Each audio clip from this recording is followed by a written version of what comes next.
Steve jobs ने कहा था कि जोखिम में वो नहीं है जिसने निर्णय ले लिया है, जोखिम में वो है जिसने निर्णय लिया ही नहीं है। जो निर्णय नहीं लेता है उसके लिए संभावनाओं का दरवाज़ा कभी भी नहीं खोलता। एलन मस्क के संदर्भ में अगर कहा जाए तो ये कथन सबसे सटीक दिखता है। अभी आपने देखा होगा कि एलन मस्क के स्पेस एक्स कंपनी के द्वारा स्टारशिप एयरक्राफ्ट का परीक्षण किया गया था। यद्यपि परीक्षण सफल नहीं रहा और स्टारशिप एयरक्राफ्ट जो दुनिया का सबसे हैवी, सबसे सुपर और सबसे बेहतरीन एयरक्राफ्ट था, सबसे बेहतरीन स्पेस क्राफ्ट था, रॉकेट था, वो कई खंडों में बंट गया। लेकिन एलन मस्क ने एक बहुत बड़ा संदेश दिया कि रिस्क कैसे लिया जाता है और रिस्क लेने से कैसे नए प्रकार की संभावनाओं को प्रकट किया जाता है। इसीलिए आनंद महिंद्रा ने अपने ट्वीट में एलन मस्क के इसी एटीट्यूड की प्रशंसा की। उन्होंने कहा कि एलन मस्क केवल अपने टेस्ला कंपनी या स्पेस एक्स कंपनी के लिए नहीं जाने जाते, बल्कि अपने पावरफुल एटीट्यूड के लिए जाने जाते हैं, जिसमें वो रिस्क लेते हैं बहुत पावरफुल तरीके से। वास्तव में मनुष्य अगर रिस्क लेता है तो वह संभावनाओं का दरवाज़ा खोलता है। आज की संवाद श्रृंखला में हम लोग इसी विषय पर बात करेंगे। आपको याद करें, भारत में जब अंतरिक्ष यात्रा की शुरुआत हुई थी, जब विक्रम साराभाई ने पहला रॉकेट बनाया और वो रॉकेट साइकिल के कैरियर पर ले जाया गया। BSC साइकिल थी, उसके कैरियर पर ले जाया गया। मतलब उसको कैरी करने के लिए, उसको ले जाने के लिए कन्वेंस नहीं था। अंततः साइकिल पर उसको ढो करके ले जाया गया और वहाँ से हम लोगों ने रिस्क लिया और आज इसरो दुनिया की तीसरी बड़ी अंतरिक्ष एजेंसी बन गई है।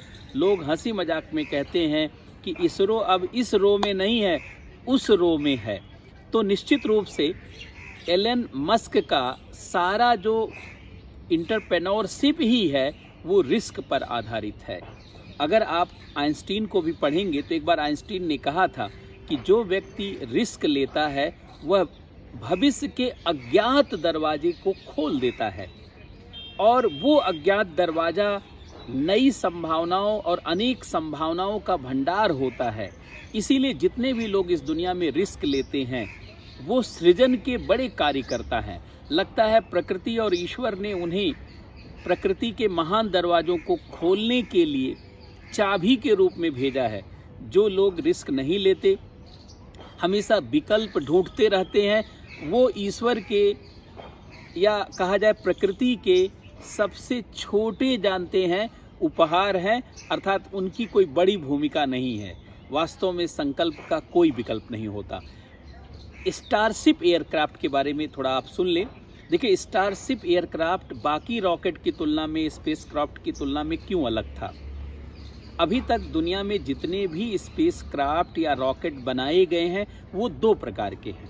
या तो सिंगल यूजेबल हैं, एक बार उपयोग में लाए जाते हैं और किसी भी मिशन को स्पेस ऑर्बिट में या किसी दूसरे ग्रह तक पहुंचा देते हैं और स्वयं नष्ट हो जाते हैं। जैसे भारत में PSLV, GSLV जैसे रॉकेट जो हैं वो सिंगल यूजेबल रॉकेट हैं, एक बार ही प्रयोग में लाए जाते हैं और मिशन को स्थापित करने के बाद स्वयं उनका अस्तित्व समाप्त हो जाता है।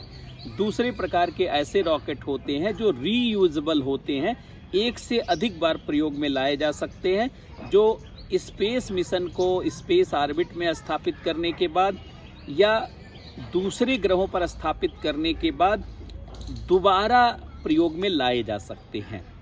और भारत ऐसे रॉकेट के विकास के लिए प्रयास कर रहा है और उसको हम लोगों ने शुरुआती जो एक कॉमन नाम दिया था वो RLV दिया था, रीयूजेबल लॉन्चिंग व्हीकल नाम दिया था। और जो हमारा पहला उसका व्यवहारिक संस्करण है उसको हम लोगों ने गगनयान नाम दिया है, जिसमें हमारे 3 अंतरिक्ष यात्री अंतरिक्ष में जाएंगे और वापस लौट कर आएंगे।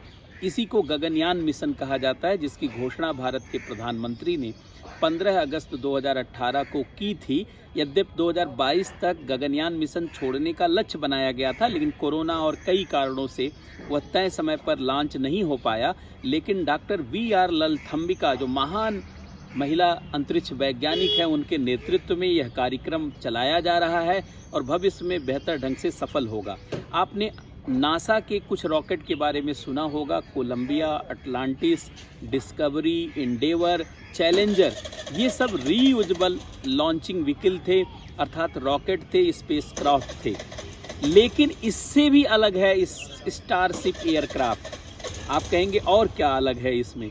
ये भी तो रीयूजेबल है। हाँ, रीयूजेबल तो है, लेकिन सौर मंडल के, सोलर सिस्टम के जो 8 ग्रह जिनको मान्यता प्राप्त है, सभी ग्रहों पर जाने की क्षमता वाला रॉकेट था स्टारशिप एयरक्राफ्ट। था का मतलब जिसका टेस्ट किया गया। एलन मस्क तो अभी जल्दी ही दोबारा उसको तैयार करके दोबारा टेस्ट के लिए वो आगे बढ़ेंगे, ऐसा उनका संकल्प है, ऐसा उनकी घोषणा है। तो स्टारशिप एयरक्राफ्ट सौर मंडल के सभी ग्रहों तक जाने की क्षमता रखने वाला स्पेस क्राफ्ट है। मतलब आप स्टारशिप एयरक्राफ्ट से न केवल पृथ्वी के उपग्रह चंद्रमा पे जा सकते हैं, आप मंगल पे जा सकते हैं, आप बृहस्पति पे जा सकते हैं, आप शुक्र पे जा सकते हैं, आप शनि पे जा सकते हैं, आप अरुण वरुण कहीं भी जा सकते हैं। यद्यपि कई ग्रहों पर गैसीय स्थिति है, वहाँ ज़मीन है ही नहीं, लेकिन उसके जाने का मतलब उसकी ज़मीन पर ही हमेशा जाना नहीं होता, उसके ऊपर ऑर्बिट में भी इस सेटेलाइट को डिप्लॉय करने का भी एक लक्ष्य होता है, और वह भी एक बड़ा जानते प्रक्रम होता है। तो स्टारशिप एयरक्राफ्ट सौर मंडल के सभी ग्रहों पर अभियान भेजने में सक्षम क्षमता वाला रॉकेट है। दूसरी सबसे महत्वपूर्ण बात, यह दुनिया का आज तक का सबसे हैवी रॉकेट है। अगर आप इसके साइज के बारे में सुनेंगे तो आपको भी बड़ा आश्चर्य होगा। 120 मीटर ऊंचा, बाप रे बाप, 120 मीटर ऊंचा तो आपने बिल्डिंग भी नहीं देखा तो होगा, लेकिन बहुत कम देखा होगा। 120 मीटर थोड़ा नहीं होता। 1 मीटर में 400 फुट मान लीजिए। 120 मीटर का मतलब 400 फुट। 400 फुट ऊंचा, कम अपार्टमेंट भी आपने देखा होगा। तो 120 मीटर ऊंचा देखने पे एकदम बड़ा भयानक सा लगता है, और बहुत ही देख करके गौरव फील होता है कि मानव ऐसी चीज़ बना सकता है। और 9 मीटर उसका व्यास, डायमीटर, मतलब 9 मीटर भी कम नहीं होता। 9 मीटर आप जानते हैं बहुत ज़्यादा, वो भी एक देखा जाए तो बहुत ज़्यादा दूरी होती है। इतना 9 मीटर डायमीटर वाला और 120 मीटर ऊंचा ये रॉकेट है, जिसमें माना जाता है 100 से अधिक लोग बैठ करके, एकदम समझिए बस में बैठ करके जैसे आप आते जाते हैं कहीं भी, ये ट्रेन का डिब्बा तो छोटा पड़ जाएगा। मतलब अब अभी तक अंतरिक्ष यात्रा में आपने सुना होगा कि 2 यात्री गए, 3 यात्री गए, 5 यात्री गए। अब वैसा नहीं, अब मेले में जैसे लोग गांव में जाते थे कि झुंड में कितने लोग हैं आपके साथ, 50 लोग मेरे साथ, 30 लोग मेरे साथ, 40 लोग मेरे साथ। स्टारशिप कमाल का रॉकेट है और बड़ा ही उत्साह उमंग से भर देता है, क्योंकि सोचिए 100 से अधिक अंतरिक्ष यात्रियों को एक साथ ले जाने की क्षमता रखता है। 100 से अधिक, मतलब एलन मस्क सोचता भी है तो इतना छोटा नहीं सोचता कि 25 आदमी जाएंगे, 50 नहीं, 100 से ज़्यादा लोगों को ले जाने की क्षमता रखने वाला एयरक्राफ्ट। और केवल क्रूज एयरक्राफ्ट नहीं है, केवल ये अंतरिक्ष यात्रियों को ही नहीं, कार्गो ट्रांसपोर्ट करने की भी क्षमता रखता है। मतलब स्पेस ट्रांसपोर्टेशन में एक महाक्रांति इसके माध्यम से संभव होगी। अंतरिक्ष परिवहन में, अंतरिक्ष यात्रा कहना तो जानते हैं बेइज्जती जैसा लगता है कि अंतरिक्ष यात्रा क्या, अंतरिक्ष परिवहन की शुरुआत इसके माध्यम से संभव है। और अंतरिक्ष में न केवल यात्रियों का परिवहन, मानव का परिवहन, बल्कि कार्गो ट्रांसपोर्ट बड़े स्तर पर संभव है। तो सोचिए अगर ऐसा संभव होगा तो अंतरिक्ष में बस्ती बसाना, अंतरिक्ष स्टेशन तो अब जानते बोलना भी शर्म जैसा लगता है, क्या स्टेशन जी, 2-3 बार में जा करके स्टेशन खड़ा कर देगा। इसके अलावा अंतरिक्ष में बहुत बड़ी बस्तियों को बसाना भी इसके माध्यम से संभव होगा। जैसे चंद्रमा पर हम बस्ती की बात कर रहे हैं, या मंगल पर हम मानव बस्ती बसाने की बात कर रहे हैं, तो एलन मस्क के स्टारशिप एयरक्राफ्ट के माध्यम से हम मंगल पर भी और हम चंद्रमा पर भी मानव बस्ती बसा सकते हैं। आपने सुना होगा कि नासा के द्वारा आर्टेमिस मिशन दोबारा शुरू किया जा रहा है। आर्टेमिस मिशन अपोलो का ही एक पार्ट माना जाता है। यूनान में अपोलो की बहन को आर्टेमिस कहा जाता है और आर्टेमिस मिशन 2025 में भेजा जाएगा, जिसमें नेक्स्ट मैन और फर्स्ट वोमेन, अभी तक जो है चंद्रमा पर कोई महिला अंतरिक्ष यात्री नहीं पहुंच पाई है। 1969 में आपने देखा होगा नील आर्मस्ट्रांग वहां पहुंच गए थे और उनके साथ 3 लोग और 2 लोग और थे, लेकिन कोई महिला अंतरिक्ष यात्री अभी तक जो है चंद्रमा पे नहीं पहुंची है। और आर्टेमिस मिशन के माध्यम से चंद्रमा पर महिला अंतरिक्ष यात्री को भेजना है, पुरुष यात्रियों को भी भेजना है और चंद्रमा पर होटल बनाने का प्लान है, मंगल पर बस्ती बसाने का प्लान है। अगर स्टारशिप एयरक्राफ्ट पूरा सफल नहीं होगा तो चंद्रमा पर होटल बनाने का प्लान या मंगल पर मानव बस्ती, ह्यूमन कोलोनाइजेशन, मानव बस्ती बनाने का प्लान अपने आप में सक्सेस नहीं हो पाएगा। इसलिए इस स्टारशिप एयरक्राफ्ट इन संभावनाओं के दरवाजे भी खोलता है, अर्थात चंद्रमा पर मानव बस्ती और मंगल पर मानव बस्ती और साथ ही साथ मानव सभ्यता को अंतरिक्ष से जोड़ना, दूसरे ग्रहों से जोड़ने के लिए यह दरवाजे खोलता है। इस सामान्य एयरक्राफ्ट नहीं है।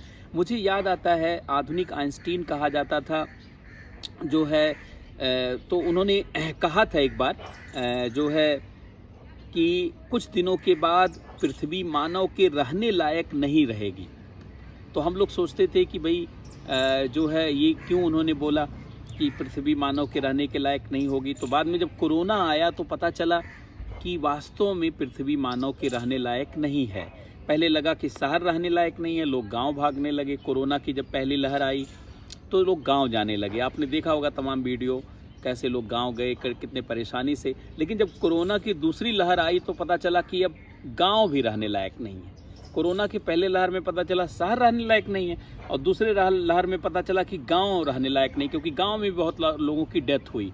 अब ये पता चल गया कि पूरी पृथ्वी ही रहने लायक नहीं। तो मानव को कहीं दूसरा एक डेस्टिनेशन चाहिए, कोई दूसरी एक जगह चाहिए और ऐसी जगह अंतरिक्ष हो सकती है। अंतरिक्ष बहुत व्यापक है। अभी लोग सोचते हैं कहाँ अंतरिक्ष रहने लायक होगा, क्या बात आप कर रहे हैं। देखिए, विज्ञान हमेशा संभावनाओं के दरवाजे खोलता है। जब हवाई जहाज नहीं था और पहली बार बनाया जा रहा था और कहा जा रहा था इससे कहीं जाना संभव होगा, आना जाना कोई मान ही नहीं रहा था। जब बिजली का पहली बार आविष्कार हुआ कि ऐसे उजाला रहेगा, कोई मान ही नहीं रहा था। तो किसी भी आविष्कार को जब शुरू किया जाता है उसके लिए प्राथमिक प्रयास होता है, तो लोग ऐसा ही मानते हैं। अभी लग रहा है कि दूसरे ग्रहों पर कहाँ मानव बस्ती बसेगी, कहाँ मानव का अधिवास होगा, लेकिन ये सब रास्ता स्टारशिप एयरक्राफ्ट खोलेगा। इसी नाते स्टारशिप एयरक्राफ्ट को विशेष महत्व के साथ देखा जाता है। अब आप जान लीजिए स्टारशिप एयरक्राफ्ट का क्या महत्व है। अंतरिक्ष में बड़े स्तर पर परिवहन की शुरुआत, अंतरिक्ष में मानव बस्तियों को बसाने की शुरुआत, अंतरिक्ष में मानव जीवन को सहज रूप में स्थापित करने का प्रयास इसके माध्यम से संभव होगा। अंतरिक्ष में जो है माइनिंग करना संभव होगा, खनन करना संभव होगा। अंतरिक्ष में कृषि करना संभव होगा। सौर मंडल के किसी ग्रहों पर आना जाना आम होगा और बस में जैसे यात्रा करते हैं उस तरीके से भीड़ के साथ अंतरिक्ष में आना जाना सहज होगा।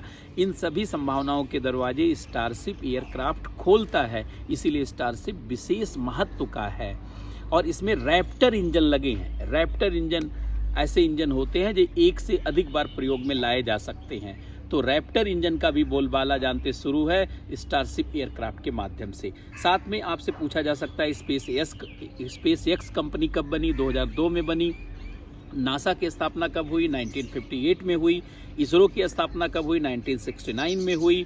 भारत में अंतरिक्ष में निजी क्षेत्र की कंपनी कब शुरू हुई? तो स्काई रूट भारत की पहली कंपनी है अंतरिक्ष में निजी क्षेत्र की जिसने विक्रम रॉकेट बनाया, लेकिन वो सिंगल यूजेबल रॉकेट है।